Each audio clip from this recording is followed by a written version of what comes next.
Okay, good afternoon, everyone. Thanks for coming. Welcome to the Getty Center for today's program, Indian Alley, Pamela J. Peters on the Urban Migration of American Indians. My name is Thisbe Gensler, and I'm a research associate at the Getty Research Institute. I want to begin today by acknowledging our presence on the traditional, ancestral, and unceded territory of the Gabrielino Tongva people. We pay our respects to these groups, past, present, and emerging. And I'm especially delighted to be introducing today's program, in which we'll have the opportunity to learn about the history of Native communities in Los Angeles, specifically those who migrated here during the US government's relocation policies of the mid-century. Today's featured artist, Pamela J. Peters, will be presenting her short film from 2021, Indian Alley, which is named after a site in downtown Los Angeles' Skid Row district covered in murals, which are critical to the American Indians' migration story. And indeed, today's program was conceived as a complement to the GRI's annual Scholars Program theme, which this year is focused on art and migration. We're lucky to currently have a cohort of scholars in residence focusing on questions of memory and cultural heritage, provenance and repatriation, and the complex lives of movable objects, traditions, and practices. The migration of indigenous communities, knowledge, and artifacts remains a critical subject of study that we look forward to diving into today. Pamela Peters is a Diné multimedia documentarian whose work addresses the historical misrepresentation of Native Americans and seeks to correct and reframe the negative images and narratives perpetuated in mainstream media, visual arts, and news. She confronts the complex relationship between Native Americans and the US government, exploring the history of coercive assimilation, displacement, and cultural erasure. Following a discussion of her film and work, she will be joined in conversation with UCLA Associate Professor Kyle T. Mays to deconstruct the impact of these laws and policies on Native identity. Dr. Mays is an Afro-Indigenous scholar of urban history, Afro-Indigenous studies, and contemporary popular culture. He is the author of City of Dispossessions, Indigenous Peoples, African Americans, and the Creation of Modern Detroit, and An Afro-Indigenous History of the United States, both from 2022. At the end of their conversation, please join us for a reception outside in the lobby where we can continue all of these conversations and you can ask our speakers questions. Finally, I want to take this opportunity to thank my colleagues Chelsea Anderson, Adrian Cazares, and our amazing AV team for their support of today's program. So thank you all for coming. Please remember to silence your cell phones and join me in welcoming Pamela Peters.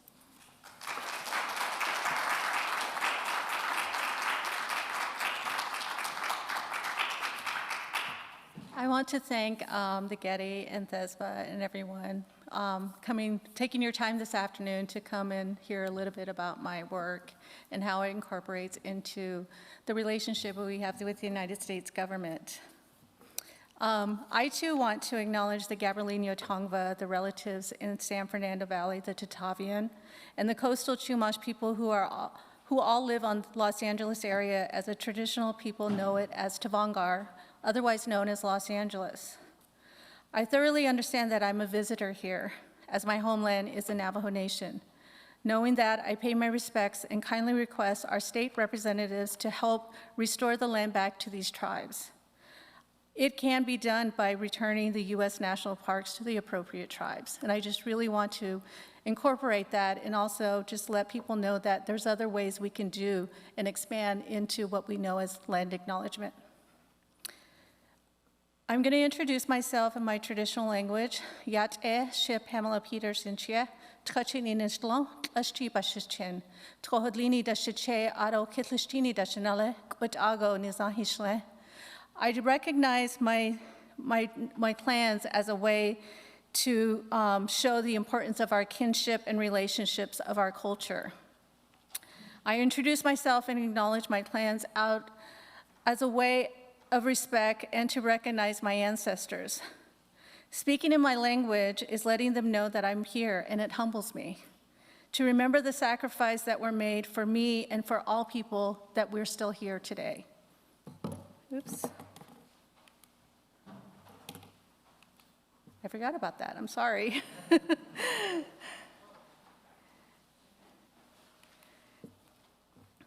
So the United States government is a nation that has an agreement with many tribal governments known as treaties. These treaties are more honored by their breach. Today, many tribes are regulated to reservations or were displaced from their original homelands and moved to new reservations managed by the United States government. What we know as the United States was and will always be known as Aboriginal tribal land. This land once flourished with many tribal communities, but during the 15th century, original indigenous peoples were colonized by European settlers, which resulted in the genocide of many indigenous cultures and various Indian wars. The results of the Indian Wars generated sympathy from some colonists. In the late 1880s, Army officer Richard R. Pratt created the first federal Indian boarding school in Carlisle, Pennsylvania, with a philosophy of kill the Indian, save the man. A concept created to deliberately destroy tribal culture identity to assimilate tribal people into a civilized world. What followed was an Indian termination policy from 1952 to 1968. Congress passed a resolution to eliminate relationships with tribal nations in hopes of disbanding treaties by withdrawing all federal aid, services, and protection and eliminate tribal reservations. It was a means to end all relationships with sovereign nations and hope to abolish the Bureau of Indian Affairs. I'm a survivor of the product of this historical past. My great-grandmother was a child who was part of the Navajo Long Walk. As part of the dismantling of the Navajo people during the late 1800s during the Civil War, and at that time, they were still continuously going through Indian wars that were occurring at that time. My parents were also part of the Indian boarding school. They were taken from their homeland in Arizona and were taken to Oklahoma to attend Fort Steele's Indian boarding school.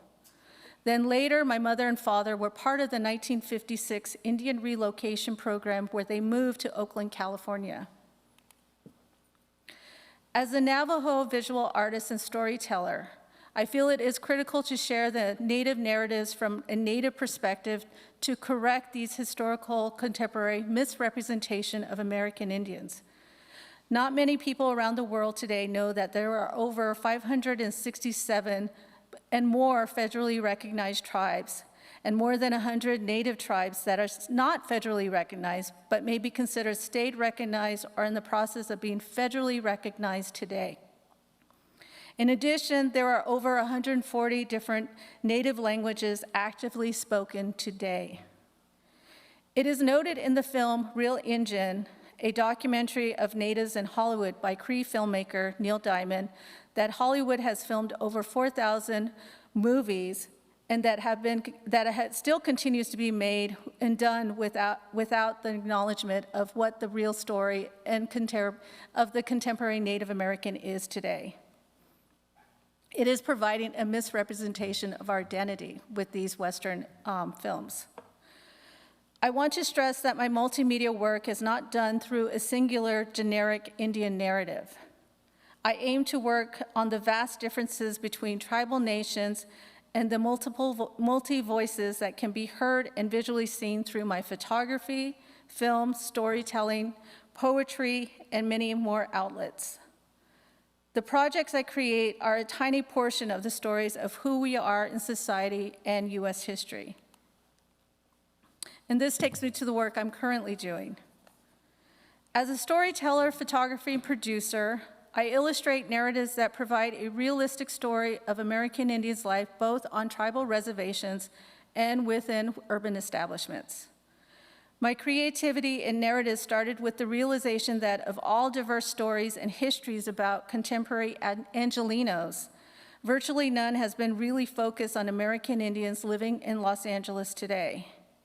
And I wanted to change that. I wanted to provide a story that offers history, realistic imagery, and a narrative of American Indians in film and photography, and offer a Native voice, especially in the world's largest multimedia outlet, Hollywood.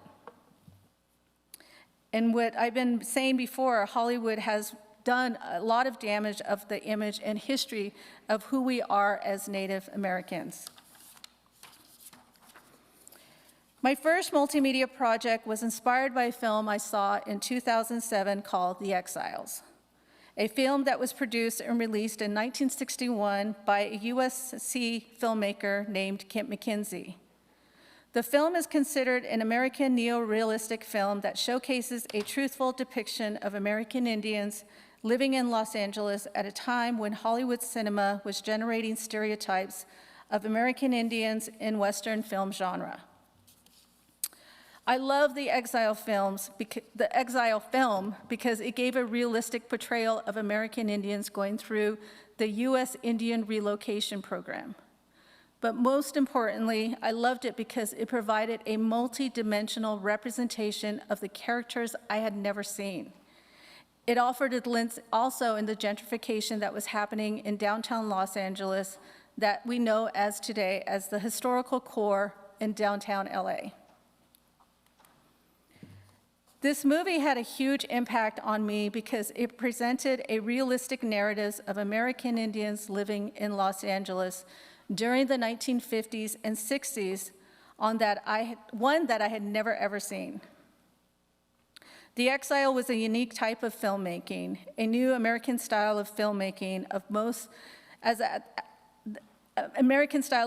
filmmaking as most filmmakers were drawn towards the traditional type of Hollywood cinema, which at that time was either Western or classical drama. The classical drama consisted of a large studio lot, glitz and glamour, a high budget and stage setting with pretentious narratives that followed the success of middle and upper class society. McKenzie, an English film student, was working on his film thesis titled Bunker Hill, 1956. A short film about the displacement of residents of one vibrant community. While he was filming, McKenzie became friends with several American Indians in the neighborhood. Familiar with the Indian Relocation Act of 1956, knowing that he wanted to shed light on Native American issues, McKenzie consciously decided to give voice to the American Indians that he encountered in downtown Los Angeles.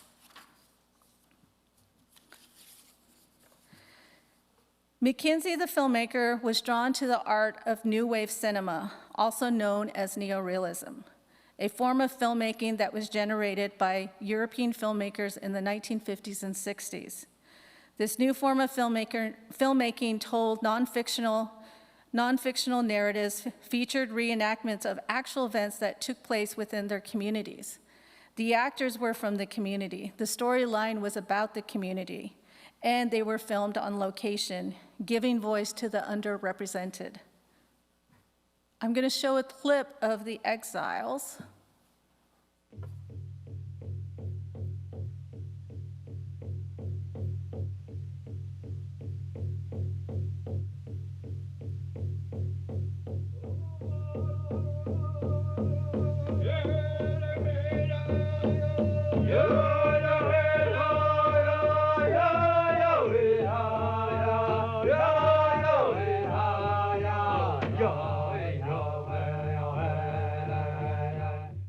Baby, come on. No. Out of this world. Out of this world.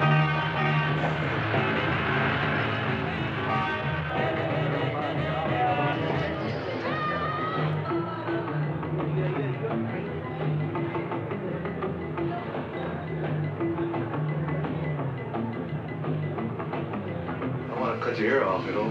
Hold it. Let's see. Oh, you're bleeding, man. I always wanted to go get away from my people there and all that, and go someplace where somebody will make me feel different, be happier. That's why I'm glad I came out to Los Angeles.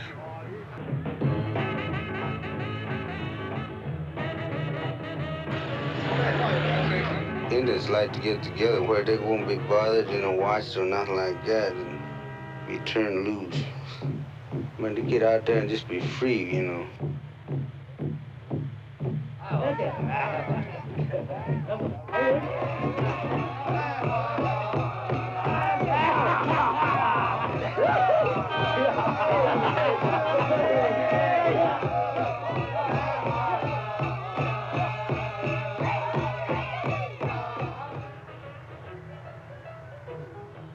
mean, I don't like to be a fool myself, but I like to drink, and, you know, when I'm gonna do something, I do it.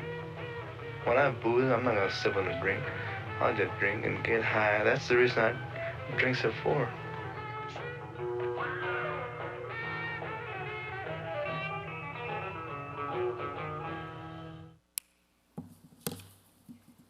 So that's a clip of the exile film. So the relocation policy was another policy of assimilation that followed after the boarding school movement. The boarding school movement was a policy created by Richard Henry Pratt, again, as I mentioned, with the philosophy of kill the Indian, save the man. The policy was grounded to eliminate Indian culture and practices by assimilating Indians to Western values and lifestyle. Here is a photo of Carlisle Indian School in the 1990s, and then a photo of an assimilated young man, a young Navajo man named Tom Torlino, which was probably given to him at that time. These policies created with the United States government had one goal in mind. The termination equates to land grabbing. The policies were generated for land ceding. Land in the West had rich resources and was needed for capital expansion. The U.S. American Indian Relocation Program was set up to lure young adults who were jobless after completing their education, which usually consists of vocational training rather than the academic training education that we have today. From Indian boarding schools, the government enticed them by offering to pay moving expenses and offering more vocational training for those who were willing to move off tribal reservations. One of the designated areas was here in Los Angeles. The flyers were appealing, promising a path that would make them believe that this was the American dream. Although the program was established to provide an imagery better life for American Indians, it had deceitful intentions. The program had three main goals. First, it wanted to decrease subsidies given to Indians living on reservations, even though those subsidies were granted in exchange for land ceding during treaty negotiations. Secondly, the policy wanted to deceitfully take land that had rich resources for capital and community expansion. And thirdly, the BIA wanted American Indians to join the workforce in expanding urban areas. However, what resulted was fierce competition between Indians and immigrants for blue-collar job. So these are a couple stats that I have. The relocation program that was put together after the termination policy, or during the termination policy rather, was between 1950s and 1970s. There were over 100,000 American Indians that participated in the program. They were sent to the BIA offices here in Los Angeles, and I believe at that time they had 4 locations. And then also the part of the Indian removal from land and placed in cities, they provided transportation from the reservation to the cities, and they would give them, if they wanted to bring some supplies or some of their furniture out, they would help them ship their supplies. And then when they were doing their vocational training, they provided tools and equipment to people that were part of selected vocational training. So can we show this clip? Oops, I did this wrong again. There. The government thought one way to solve the Indian problem was to relocate Indians from the reservation to the bigger cities. They couldn't kill the Indians anymore. That was out of fashion by the 50s. So they decided to experiment. They did a lot of experimenting with Indians. Relocation program was one such experiment. It was exciting, relocation. You know, you get to go to a big city and they'll help you find a job, and you'll get to, you know, see the rest of the country. Of course, you weren't forced to go on relocation, but they made it look good. Streets paved with gold. We ended up in Cleveland, Ohio. Over 100,000 Indians were relocated in just 15 years. The government promised to help them find schools, housing, and employment. But for many, the promise rang hollow.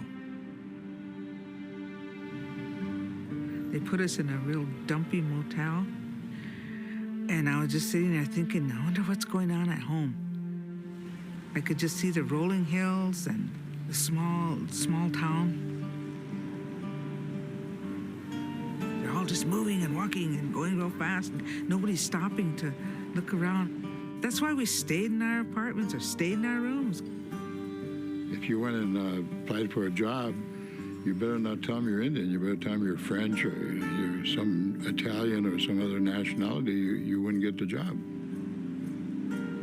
By the 1970s, half of all Indians lived in cities, and more than 100 tribes had ceased to legally exist. So that's a clip from a PBS documentary they did about Indian relocation, and it's available online if you want to see through its entirety. So based on the appealing claims made by this program, many Indians began to assimilate into urban workforce. Most Indians that migrated into cities were young 20-something single Indians and young married couples. Like many Indian families, my parents migrated to the city through this program. Yet many people today do not know about the migration of American Indians to metropolitan cities, nor the U.S. policies of assimilation through programs such as this that enticed young Native adults to leave their reservation homelands in hopes they would never return. The exiles directly influenced my first project, Legacy of Exile Indians, which I feel is a continuation of what McKinsey did with his project. It consists of photography and film documenting the lives of 7 young Native Americans currently living in Los Angeles, California today. Shot in a neorealistic visual aesthetic reminiscent of Kent McKinsey's 1961 film, it lets viewers catch a glimpse into the group of urban Indians living out their hopes and dreams in the current Los Angeles environment. The film photography medium informs viewers about the participants' tribal identity, their lives at the moment, and their understanding of the relocation era. So all about the name.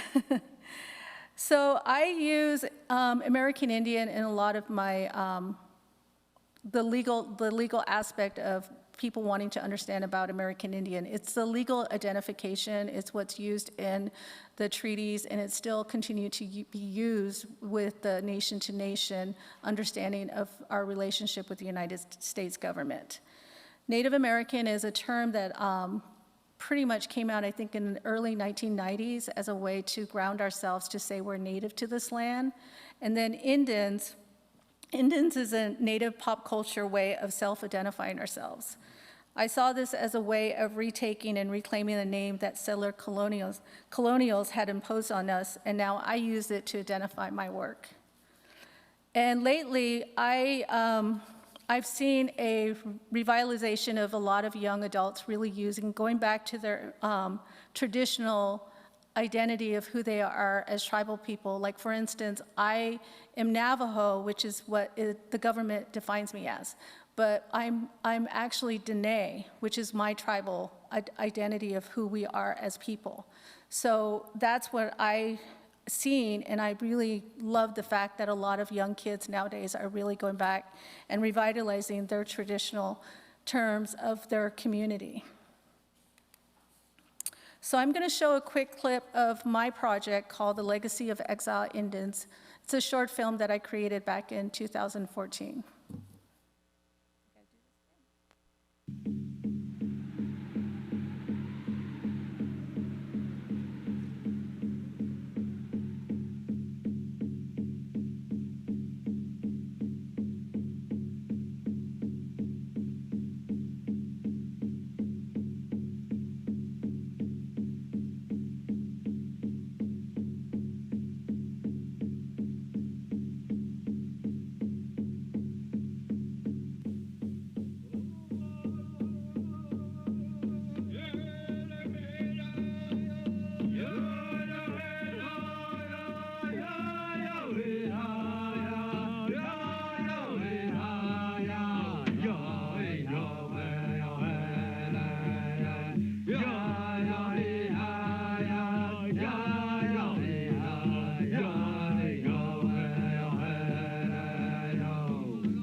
name is Courtney Alex.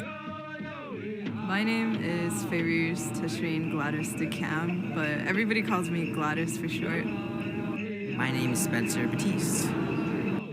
My name is Heather Singer. Halka, my name is Kenneth Ramos. I'm Degeno. I grew up on the Brona Indian Reservation in San Diego County. I'm Cherokee, and I'm from Los Angeles, born and raised, but my ancestors are from Oklahoma, where the Cherokee Nation is. I'm Navajo, half Salvadorian.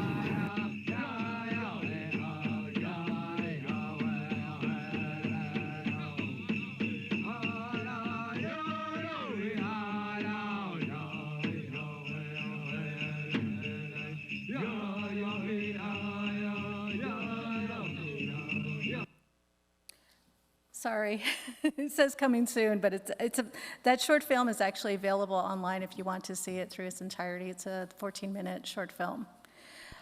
So this project portrays a true-to-life portrait of American Indians' history and understanding of urban Indians from various tribal communities. The project showcases the beauty and emotions of contemporary American Indians living in modern times to help reframe the negative images perpetuated in mainstream narratives in film, media, visual art, mascots, and the news.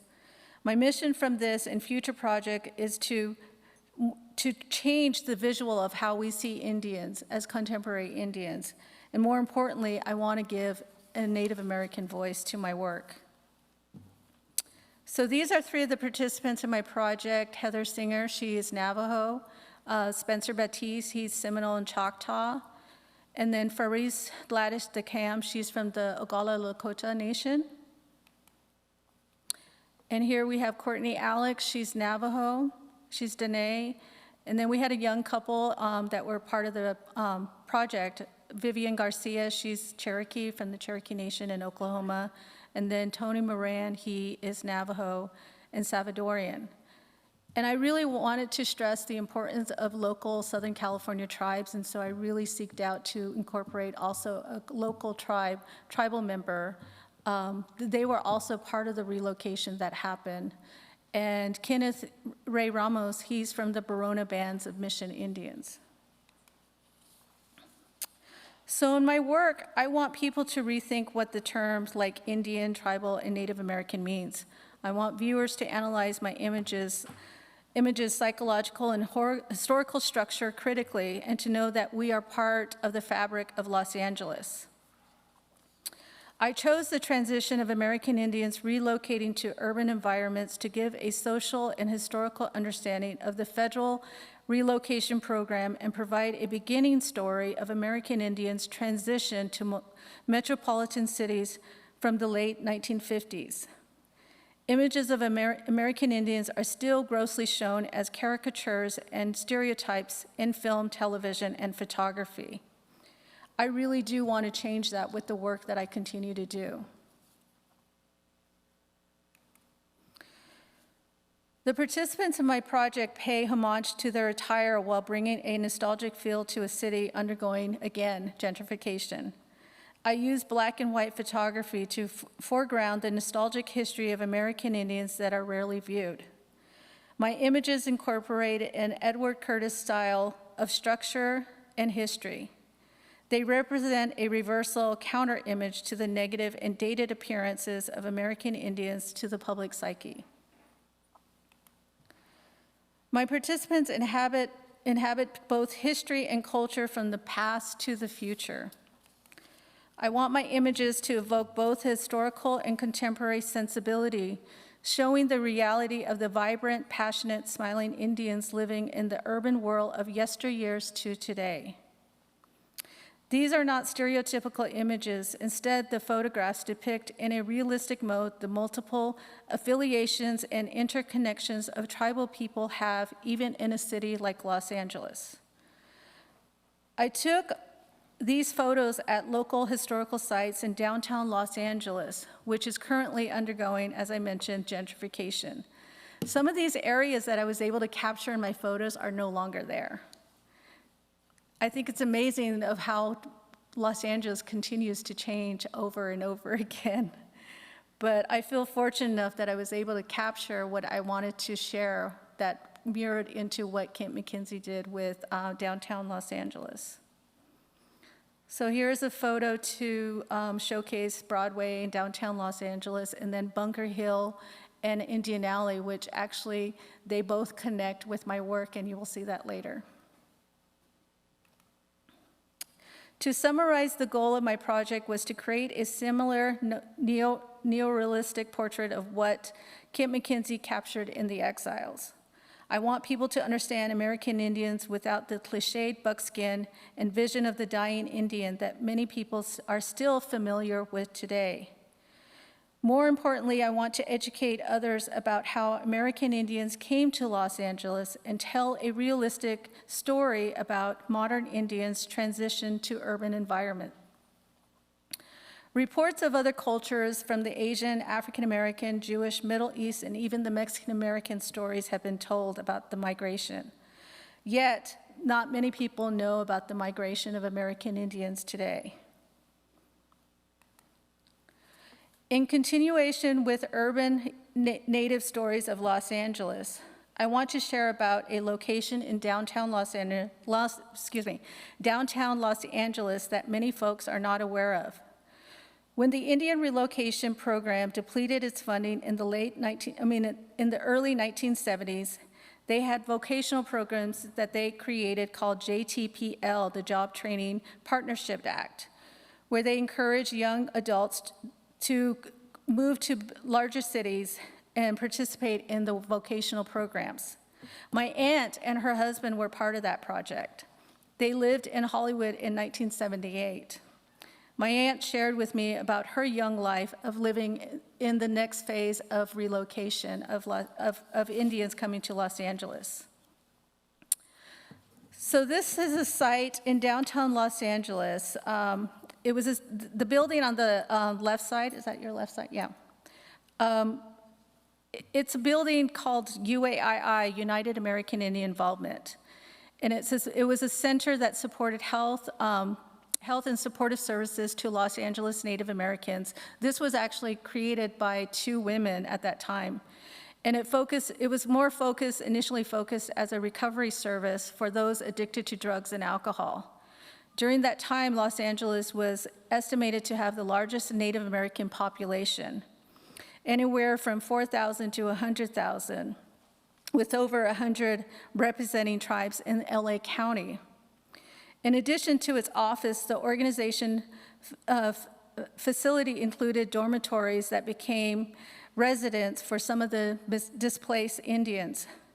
UAII anchored the block of 118 Winston Street and the alley northeast of what we know today as Main Street and 5th Street. And today, the UAII still exists. It's located on Temple Street in downtown Los Angeles. So, brief history of Indian Alley. So, Indian Alley is within the gritty historical core neighborhood of downtown Skid Row district. Historically speaking, it is the central village of Yanga, an area known to the Tongva people. In the last 125 years, the area at 118 Winston Street has now shifted into a well-known alley site where you can see Native American murals generated by Native artists and non-Native artists, street artists known around Los Angeles. After working on Legacy of Exile Indians, I asked the caretaker, Stephen Zelger, if I could bring in some Native muralists to create art as a healing and remembrance and provide resilience of who we are as contemporary Indians today. The building itself was built in 1987. 118 Winston Street was once a hotel for day laborers who helped build the railroad system. It was a rowdy hotel where alcohol, robbery, violence, and prostitution occurred. In 1906, the small building became a brothel. Later in 1930, it became a haven for communists and the labor movement. Then in the 1940s, it was taken over by a nun who ran a mission house for the Catholic Church.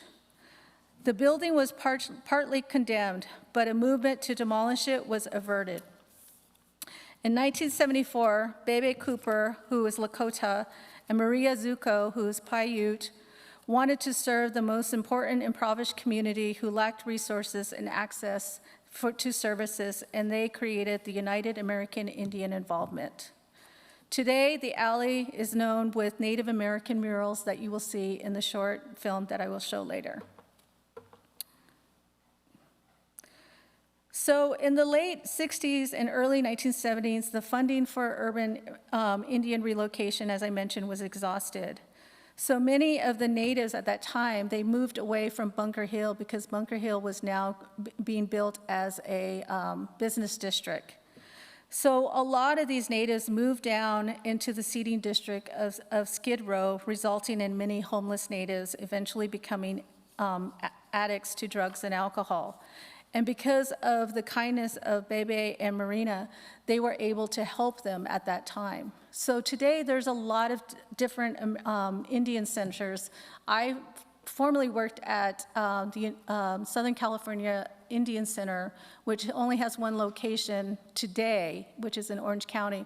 But when I came out to Los Angeles in the late 1980s, there was 12 centers. So that tells you how much natives really needed services here in Los Angeles. It's unfortunate that it's depleted down to one center, and there are other small sectors around the city that have evolved, but it's really needed. And it's just kind of sad to see that all these centers have disappeared. So I'm going to skip that because we are going to go to watch the film. But I just wanted to say that the reflection of our voices of American Indians have long been excluded from mainstream storytelling. In my work, I employ an indigenous realistic aesthetics to examining how Native Americans' relocation history is part of California's legacy.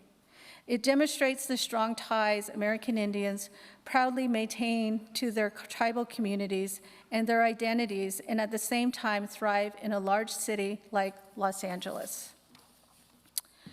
And in closing, before I show my short film, I do want to share a small poem that I created about 6 years ago that kind of collects all the atrocities of what we've gone through as Native people. And I continuously am asked, where are the Native people? Well, I found 12 of my Native women friends that live here in Los Angeles, and they're reading a portion of my poem in this video poem that I'm going to show to you right now. The poem is called My Once Life. Oops, I gotta do this again.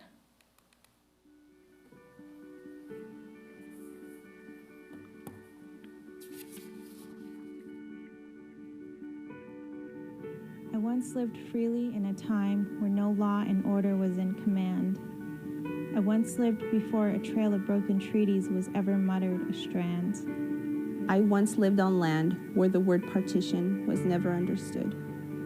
I once lived when our language was beautiful, spoken every day, and never misunderstood. I once lived when our hair was considered sacred in our journal of life. I once lived when eagle feathers were the compass of life.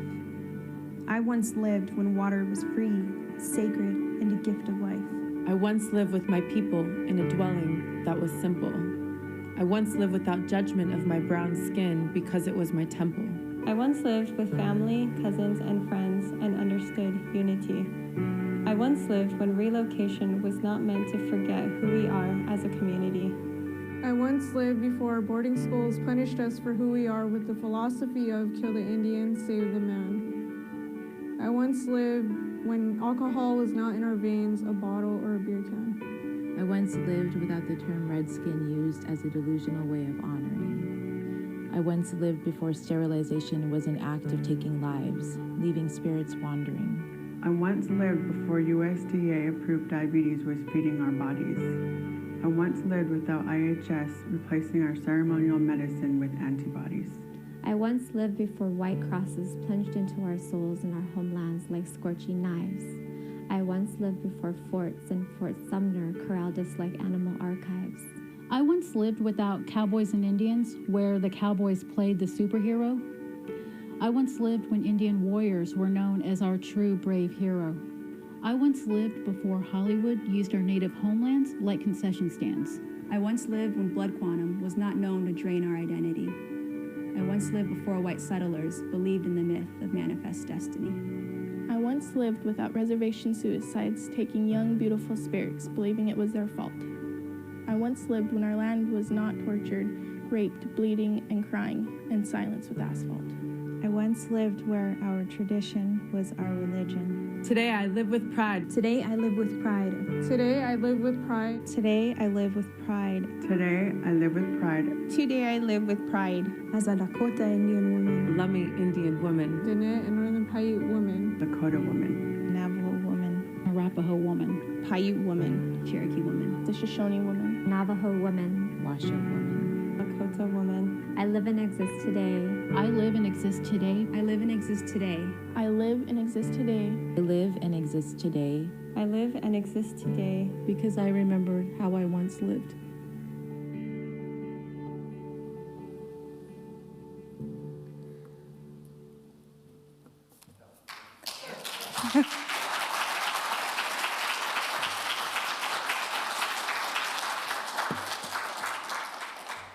So I just want to say thank you for coming out and taking the time to learn a little bit about Indian relocation and about the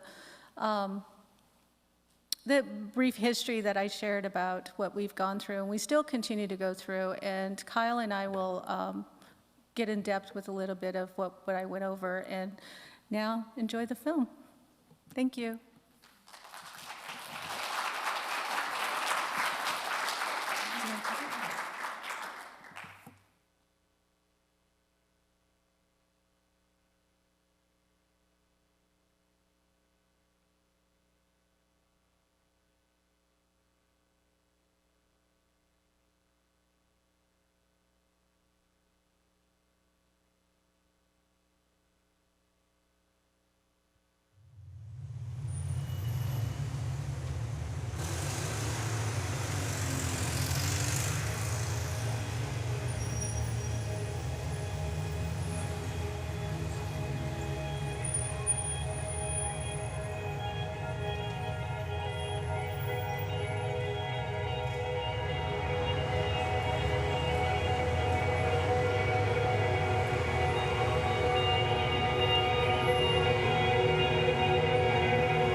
Healing, it starts with you, yourself.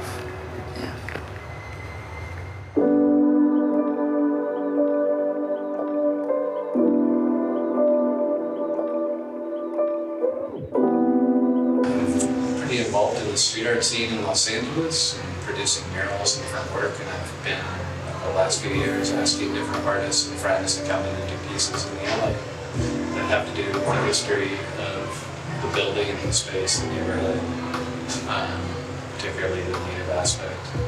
I wouldn't say it necessarily began with any purpose besides just putting up art, because that's what we were into.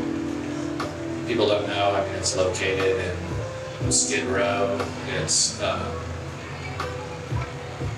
lot of drugs, prostitution, and violence have happened in that alley. Very restless energy, very restless spirit there, and I thought bringing beauty and art to it would bring in some sort of peace, purification, which it has. I've seen it happen. But then it also got to this point where I started to understand that the art could bring attention to causes, to situations, to different issues, and that's where it's kind of growing to now. My name's Steven Ziegler. I live at 118 Winston.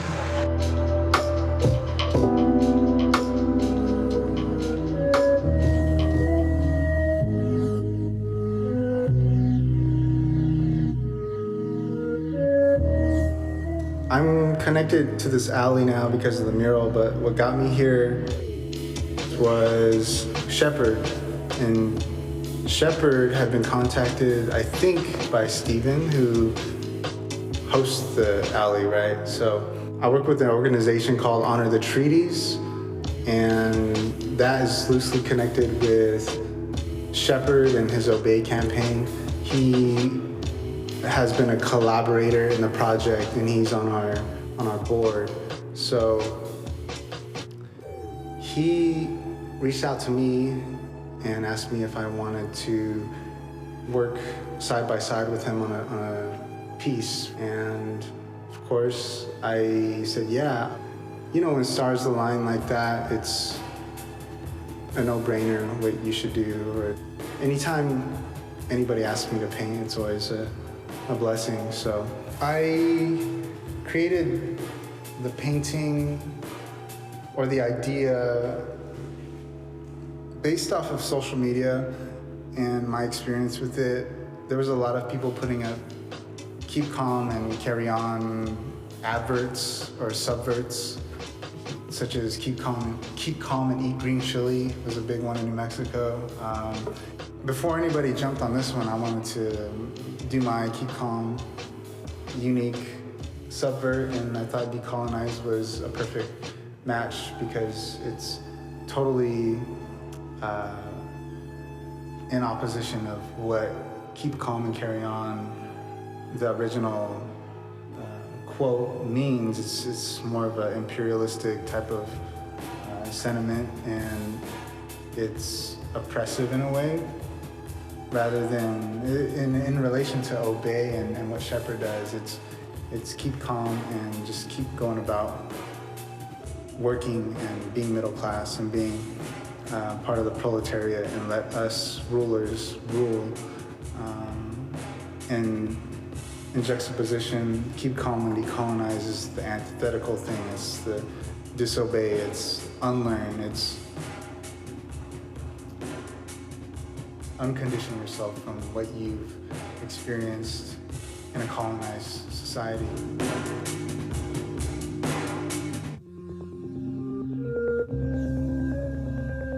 I'm Jake Frawa. I'm from Jemez Pueblo, New Mexico, also known as Walatoa.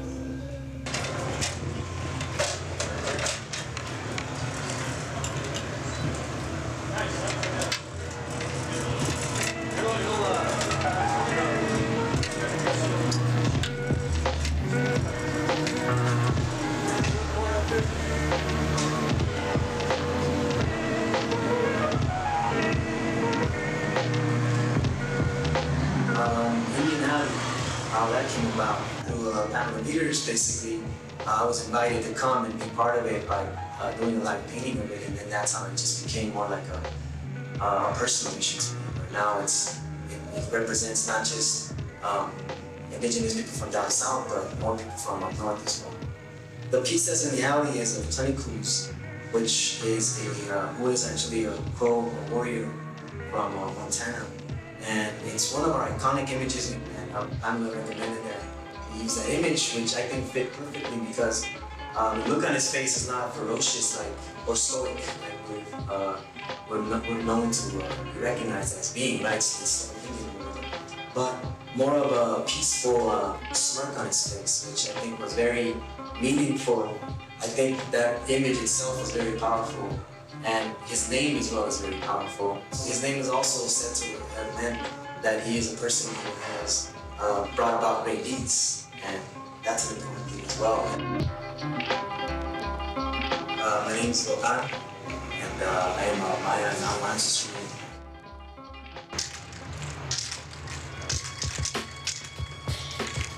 It's gonna be this new type of art style. I'm taking the traditional basket and pottery designs and I'm putting into a whole new type of style. I'm taking, like, instead of using circular patterns, or I'm taking them, making it into using it horizontal and curving it. I'm just making new variations of it, you know. So that's what I'm trying to do right now. That's what I've been working on for the past couple of years now. And this is the first time I'm showing it right here.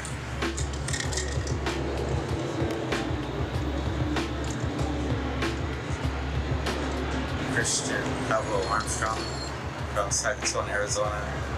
I'm full Akamera Malcolm. It's our traditional name for my tribe. If there's another name, it's Pima. Paint, or whether it be on canvas or spray paint or even ink when they're writing, and if they're using it to forward a social change, that's their war paint. So I just kind of wanted to make some sort of image to kind of represent that people would kind of get behind and use. So that's kind of the idea. And then on the last panel, I'm going to write some stuff about it, like use of this product will open your mind and stuff like that. My handwriting's pretty bad, so no one will probably be able to read it.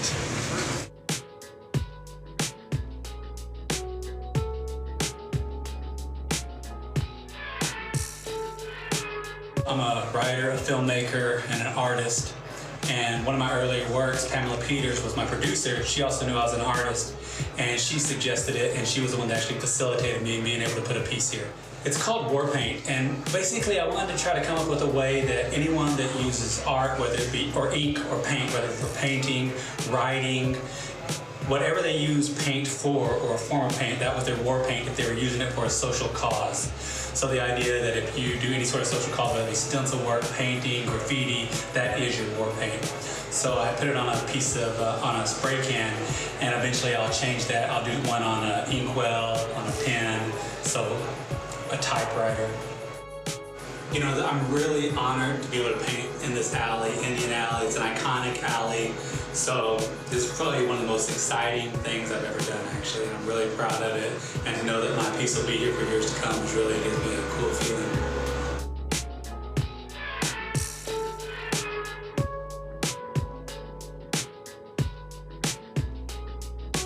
Halito, Chippewa, Stephen Judd. Hi, my name is Stephen Judd. I'm Kiowa and Choctaw from Oklahoma.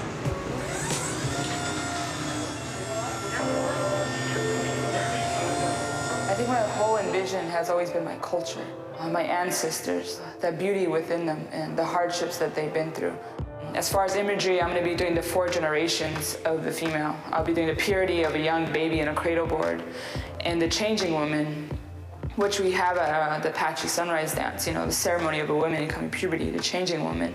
And then on the other side, I'm going to have a warrior, a woman warrior with her war paint on, and that fierceness. And behind her will be the water symbol, because we are fighting for our water right now and our land, you know, all around the world, indigenous people are. And up top, I'll have the elder. So that's 4 generations of a woman, and it's really going to be very powerful with the 4 colors and the symbolism. But I think we need to get back to that symbolism too, you know, and that's what I hold in my art. You know, with my artwork, this is my weapon, and I'm going to use it for that. So that's what I'm doing right now. And this is what's drawn me here, to bring a message here in the alley as well. How's it feel? Awesome, man.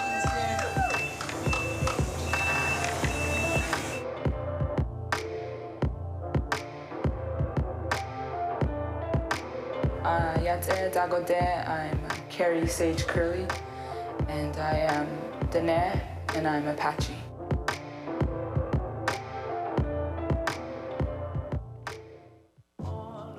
So what brought me to the alley was I came in contact with artist Pamela Peters, and she introduced me to Stephen, who runs the gallery here at These Days, and I wanted to create pieces of work that are transformative, right? Like there's a lot of trauma that has happened in this space, right near the epicenter of Skid Row in downtown. So there's things in the past that relate to my own tribal community, and also, you know, folks who are living here now. So the work I created, I was able to work on 2 pieces here in the alley.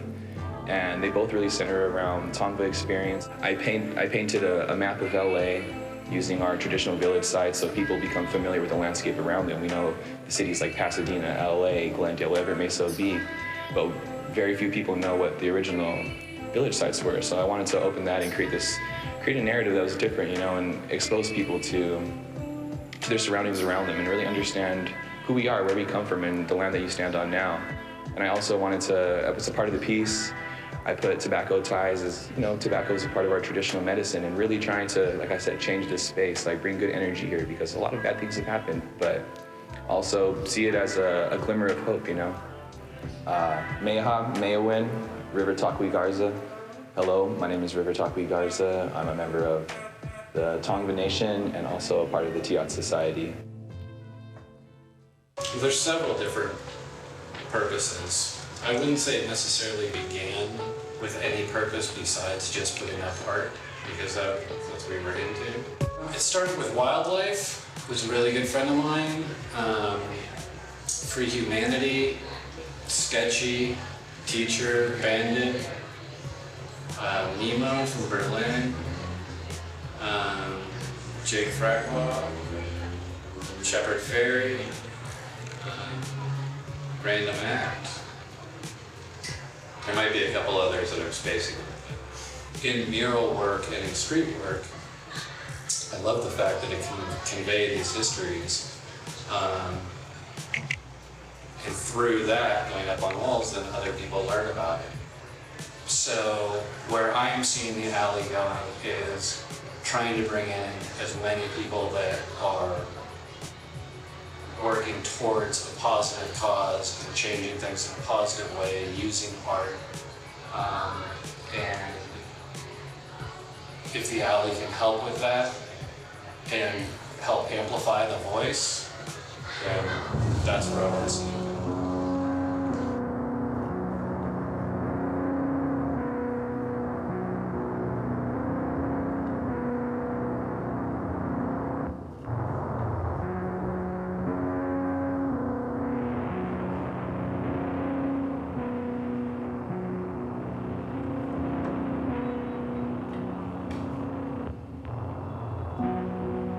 To me, it's just about ideas, and it's about awareness and concepts, and like I said earlier, proliferating a dialogue rather than perpetuating something that's been discussed ad nauseum.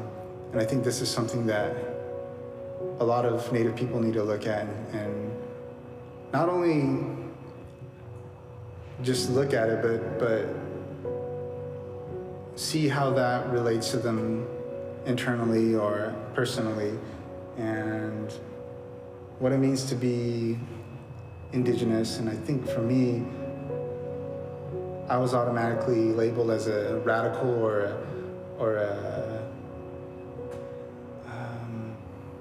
activist artist because I'm creating art that speaks truth about Native, contemporary.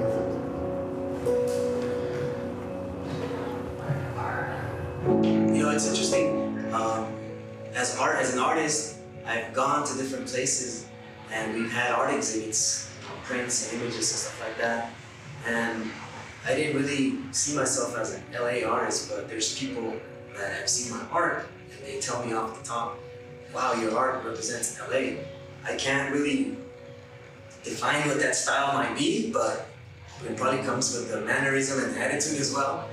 And I honestly think that I'm trying to incorporate as much art from all these communities and try to represent it positively and connect it to all, the weaving of the tribes across the continent. And one of the most beautiful things that I realize is that each tribe has their authentic style or traditional art that I believe has influenced the art that I do, whether it's through graffiti or graphics and stuff. And I think that one of my main goals is to basically help promote that art that has not really been recognized or no light has been shed on it. I don't want us to be known as alcoholics, or any of that, I want us to be known as as beautiful, beautiful people, you know, beautiful red people, and strong, definitely, we are strong. And to embrace your culture is so important. I mean, yeah, you know, you can have a modern twist, like with me, I have a modern twist, but you can never forget who you are and your grandmothers and your grandpas, you know. But it's up to the people to peel back those layers to get to the real message. Some people will just pull back one message and say, oh, judge you right off of the back like that. But I think it's really important that they quit judging us and really understand that we are humans too, just like them, yeah.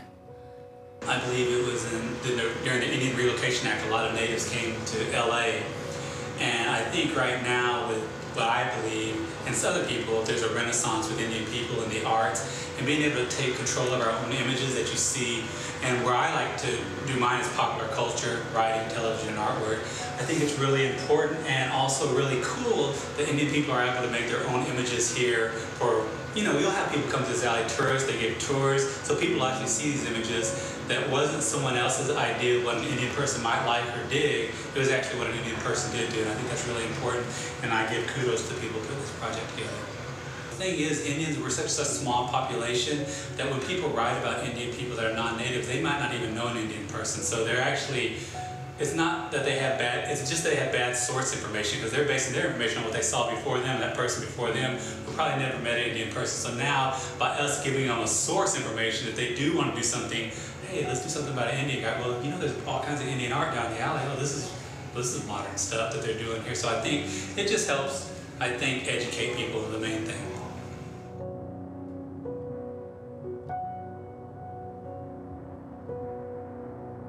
It's interesting, Indian Alley has a long history with connection to LA. Back in the 60s and 70s, I believe it was a cultural center that provided services for different folks who were coming from different relocation programs and coming into LA. So it was a hub for different tribal nations. But yeah, my tribe, my tribal community has always been here from LA, so we've always called this home. And it's an interesting dynamic interacting with tribes from different places, but yet we still share the same space. And Indian Alley in particular has been one place of community gathering. LA has always been our home. Right now we're in village site was once known as Yangna, but our tribe is essentially from like Malibu going into like the Orange County area and all of the Los Angeles basin. It's difficult because we're a state recognized tribe, so we don't have federal recognition. There's no land. We live on our land. We don't have a set land base like some tribes may do. So it's complex, and it creates, I think, tension at times between, you know, my tribe, other tribes, and people coming into this space that, you know, we're caretakers of land, caretakers, however you want to may see it, and it's our responsibility to, I think, share information and things like that to indigenous folks, non-indigenous people, but to really maintain that relationship with the land. It's becoming difficult because LA is so urbanized. There's a lot of development going on, and it's a constant battle to maintain visibility and also, you know, maintain our traditional practices. There's some good artwork on the wall, and I think it really just relates to the different time and space when the art was being produced, so different issues may resonate at differently now. But I think nonetheless it captures who we are at different points in time. It's like walking through, I don't know, like an art timeline of sorts. That's the way I see it. There's different artists that are important, that are working and doing good things and creating public art. So I think it's great to share that. Like the times that I've been able to work on art here, every single time I've encountered just like native folks walking by, just come to visit the alley, tell me where they're from, people from like Alaska, the Southwest, like all over. So I think that's what's beautiful about it, is having the opportunity to engage, right? Tell these stories, because people may come here, they see this and like, oh, Indian Alley is so fantastic, great, like blah, blah, blah. They don't know the true history of it, right? It's next to Skid Row, all the stuff that happened here. So I think illuminating that type of stuff is really important. You know, art is healing. It's a healing to me in myself. When I'm out here painting, I give my energy to it. You know, I'm sweating, I'm praying. Art is really, really inspirational, powerful. So many messages, like I was telling you. You could look at it a different way, someone else could look at it a different way, but that's the beauty about it. Art, you know, art, you can never go wrong with it. There's no wrong way about art. And I hope that, you know, the people really, really start to know that we're here, you know, we've been here. And through all the hardships that these people went through on, you know, Indian Alley, Skid Row, and back home, you know, the resident now, we're set on reservations, that we are still here and our voices are alive through art, you know. I want people to realize that.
you. This is on, making sure Yep, this is it's on. on. Give another round of applause for an amazing, very important film.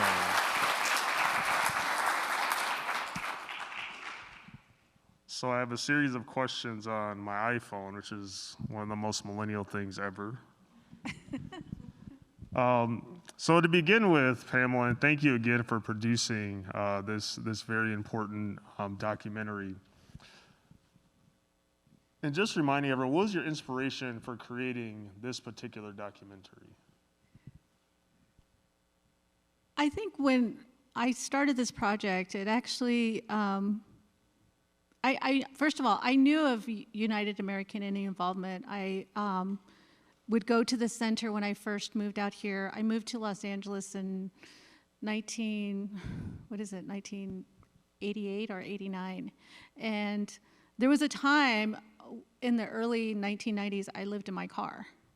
And I didn't want to go back to the reservation because at that time I felt like I failed. So I seeked out the natives because I had attended a powwow at Hansen Dam. They used to have powwows at Hansen Dam. And I noticed they had booths about all the centers, and that's how I knew about the Southern California Indian Center, UAII, and someone just told me, go to UAII, it's in Skid Row. And I remember at that time, it was scary. It was really scary to go downtown. But fast forward to when I did my project, Legacy of Exile Indians, after I saw the exiles that really made me think of wanting to do something about the relocation program. And we were shooting off of Main Street. And I remember telling the young kids that I was with, I was like, oh, there's this place this is the old building of UAII. And then I look down the alley and I see all this artwork. And I'm like, wonder who did all of this. And then a couple people came up to me and they said, oh, you need to meet Steven Zelger. And so I met Steven and I asked if I could shoot for my project in the alley. And he said, absolutely. And then it just kind of grew from there. And then I found out that most of the artists were non-natives. And I kind of felt like, it would be nice to bring native artists to do native work here in the alley and really give the native presence that I know that it needs. And so he said, if you know like any native muralists, then yeah, I welcome them to come in. So that's how it all kind of evolved. And I shared with all the artists what the alley, the historical history behind the alley, and they even loved it more. And so that's really what they incorporated into a lot of their pieces. Yeah, I live downtown, so it's always an adventure every single day. Well, you live in downtown. Yeah. Always fun, always fun. So you mentioned in your talk Edward Curtis, infamous Edward Curtis. Infamous yes. Edward Curtis. So for the audience who might not know who Edward Curtis is, can you just give us like a short background and then the importance of your own photographs and sort of challenging that depiction? So Edward Curtis was a well-known photographer in the late 1800s and the 1900s, and he was hired by the United States government to take photos of Indians during the turn of the century because they believed that they had killed all the Indians, so let's document what's left. And so he went around and documented a lot of the tribes, and there's a lot of mixed stories of how he approached his project, but if you Google Indian or Native American, the first image that will most likely pop up is Edward Curtis. And he is pretty much known around the world as the Indian photographer, but he's not Indian, he's white. And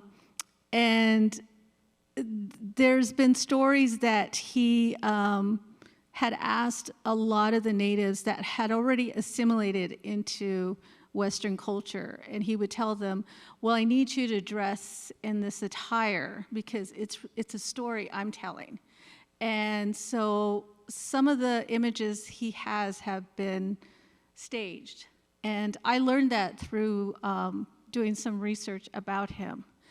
And he's well known. He's well known. He's got a lot of books. His images have been seen all over the world. And I remember studying a bit about him, and I was like, I really want to counter what he's doing because his images today still damages my identity of who I am as a contemporary Indian. Every week I'm asked, what nationality are you? What culture are you? And when I tell them, some people still do not know what Navajo is. Some people don't know what Native American is. And then I will get that grossly depiction like, oh, you mean this, or you mean this. And I'm like, yeah, that's not how I see myself, but okay. So that really wanted me to change and counter what he was doing. But I also did that in a structure as a beginning point of how Indians were seen in the 50s and 60s, because in the 50s and 60s, Hollywood was throwing out all these images of Western films and saying, this is the Indian, this is the image of how Indians should be seen in society. But at the same time, we have relocation happening with Indians, and they're migrating into cities, and their stories are not even being told. And so when you are seeing all these images of Western films and Western ideology, in your mind, you're thinking, oh, the Indians are gone. They're not in the cities. They're not on reservations, because all of that is gone, because Hollywood told me that. So sorry, I kind of expanded a little on Edward Curtis. No, that's a great segue. So as you pointed out in the talk, and as many as you might know, the majority of Native peoples live in some urban context, right? And many of us still have connections or cousins or family that still live on the res. But what is the importance then of showcasing Native peoples, whether painting or in their everyday lives, or even staged photographs, and just showing contemporary Native peoples in urban spaces? It's important because it gives the livelihood of who we are today. I think you heard that in a couple of the interviews where individuals are saying that, like with Carrie, she says, my art is my weapon. I'm going to use it every day. And when she said that, I was like, yeah, art is my weapon too. And I am using it, and I'm using it in telling this contemporary image of who we are. And I think even like continuing what Stephen Paul Judd was saying is like there's a renaissance happening. And that was the dialogue that people would continuously say over and over, but I feel like now it's really happening. I mean, now we have, amazing series like on Hulu. We have Reservation Dogs. We have Spirit Rangers on Netflix, and they're showing and sharing the stories that we have. And it's amazing because Hollywood continuously tells just that the good and the bad Western image of us, and we're always stuck as the bad person. So as the bad person always dies.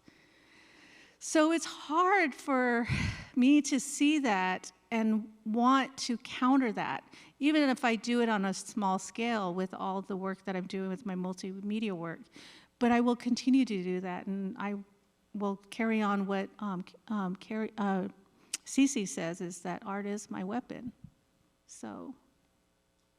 And, in your opinion, what are some of the forms of art and media expressive culture related specifically to urban Indians that you would like to see more of? I think it would be nice to see narratives that talk about who we are living in the city. I do love reservation dogs, but it's taken, I mean, Sterling is telling his story from his reservation. I have not really seen in the States, in America, a story aside from what I had seen back in the early 90s from, oh my gosh, Greg Sarah's when he did, gosh, no, I forgot it. I think it was a reservation. No. If anybody knows. Greg Sarah's did this really great series on Showtime, and it talks about Indians living in the city. It was a short-lived series, and I can't remember the name offhand, but it was so great to see that, and I remember seeing that, and I was like, wow, this is great. But I haven't seen anything after that. Yeah. I would love to see stories in series, in television series, and I'm starting to see a lot of contemporary artists' artwork. I think sometimes we as Native artists, we get sidetracked to do, and we do that, I think, because we know it appeals to that white audience. And I've tried so many times to steer away from that, and I think I've done pretty good. It's hard for me to explain my work because I don't do that. I don't use like face paint or feathers in the hair, even though people would tell me that, oh, you should have done that because people would see that it's a Native person. I'm like, well, that's against everything I'm trying to do with my work. I have another project where I play off on Hollywood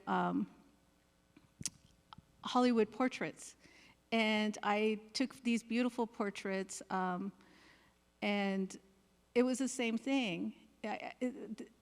It was a play on Hollywood portraits of the 1950s and 60s, and they're beautiful. And again, people were saying, oh, you should have put a feather in her hair, or you should have put, you know, like paint, a little bit of war paint on her face. And I'm like, but that's not what I want to do. I don't want to appease to that non-native lens. I want to show that we are here today. And it's very hard. It's very hard. And war paint in the 1960s? Yeah, I was told that. Please, I'm glad you don't do that. I don't. I'm glad. I'm glad. So, one of the most important things for those in the audience who don't know is understanding one of the key differences that Native nations have from other racialized, minoritized groups in the United States is their treaty relationship with the federal government, right? So do you mind just like giving just a very brief historical discussion of the importance of understanding that the United States has federal trust obligations with Native nations and peoples? Yes, the United States has federal trust responsibilities. They have responsibilities from a nation to nation, from a government to government. It was written in our treaties that the government would work with us the same way they would work with like China or with other nations. They do not do that, and that's why all of our treaties have been breached. The reason why they've been breached and the reason why we've had Indian boarding schools and the reason why we had relocation program, it stems to one thing they want: land. They want land. They're still continuing to want land today. Sorry. Yeah, I mean, land, as you're saying, is key, right? It's something we can sort of ignore even in cities.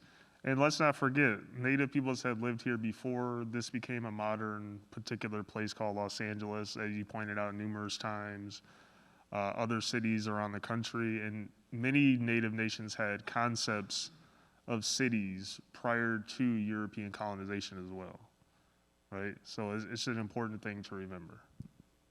Yeah, and it's really hard for me to incorporate that into my talks and my work, but it's just like peeling off that surface, and I want people to understand that supposed to be a trust relationship that we have with the United States government, and they don't abide by it. And they still continue to take our land. They're still continuing to take it today. And that's why I opened up when I did my land acknowledgement. I was like, okay, let's go beyond just the land acknowledgement. Let's tell them to give back the land, as opposed to just once again, just like catering to a community just to say, well, we want to acknowledge them, because it makes us disappear again. But instead, come back and give us some land. And that happened. It can happen. It can happen. It happened during the civil rights movement that happened in the late 60s with the American Indian movement. They fought. They fought for the American government to say, you know what? You've taken some of our land. We want it back. And Nixon actually did give back some land.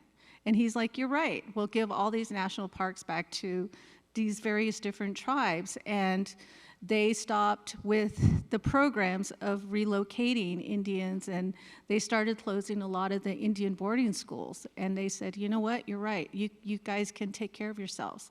And that is exactly what needed to happen, because when the colonists came here, that's really what they were focusing on, was the land base. And they still continue to focus on that today. And it's hard because I got a little emotional, because that's still happening on my land and my homeland. And if you know a little bit, Google bear's ears, and you'll understand why I'm feeling this way. Yeah, these things are ongoing. They persist well into the present, and it's not something that happened a long time ago. And I think that's the importance of talking about settler colonialism. Something that happened, continues to happen, and is persisting well into the present, and taking land and impacting various Native nations across the nation, including on the Navajo reservation as well. Definitely. You know, it's very hard. I mean, I think most people really got familiar with what was happening on reservations just a few years ago with Standing Rock. And if you look at what's happened to Standing Rock today, they were fighting to protect their land and their water. Well, the pipeline happened, and the pipeline broke, and it's affecting the water source out there. And yeah, and this was one of the most massive protests, and it brought indigenous peoples from all over the world, all over the Americas, and the pipeline was still built, and you still have this travesty, which is why people were fighting for this not to happen. And that's why we're fighting at bear's ears, because we know what's going to happen. They're going to destroy this beautiful area. It's a park. It's a national park, and it's a tribal park as well. But they've taken so much from it that eventually they're going to destroy it. And the reason why is because they want the resources that they want it for fracking. And those are areas that our ancestors went to. And they want to do that to Chaco Canyon. Chaco Canyon has been there from time immemorial. So it's very sad to see that all these things are happening. And I think most people need to understand and tell the government what happened with your trust relationship with these tribes.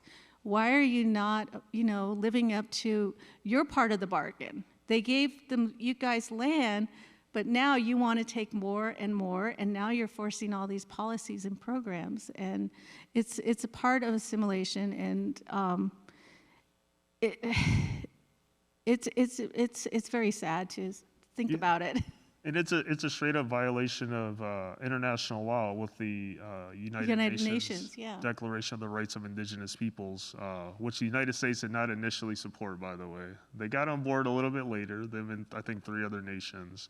But it's a direct violation of their obligations, 1, with Native nations, and 2, a violation of international law, which, should be kind of an important part of Native nations and their relationship with the United States. Absolutely. But it is the U.S. Yes. So We're wrapping up here, but I would like to, so what's next for you? What's going on? Can we get like a little preview of your future projects? The next project I'm doing is actually more personal. I've been working for the last 10 years about American Indians in Los Angeles, and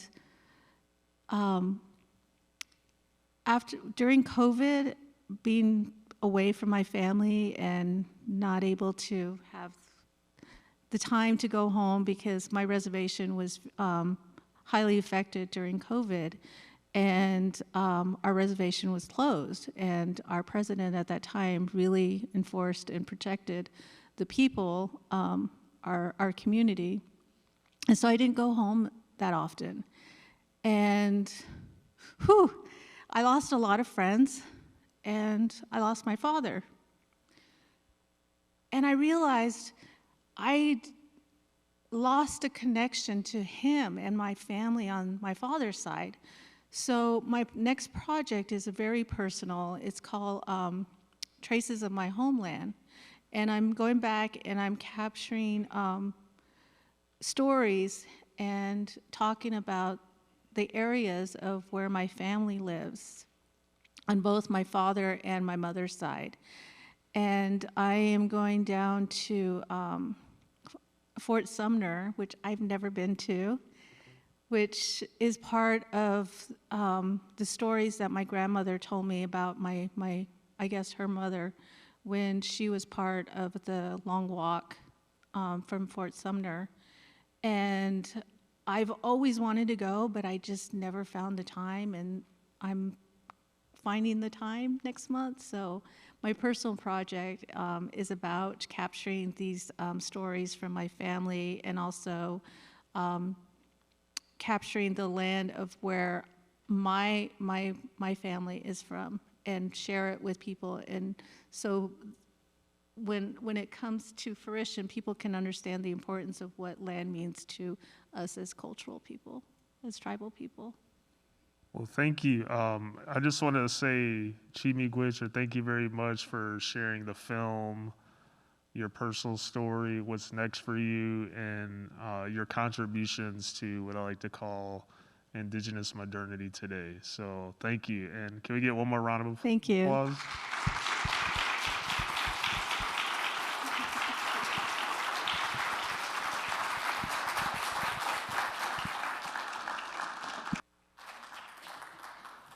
Thank you again, Pamela and Kyle, and everyone please join us in the lobby for a reception. Thank you.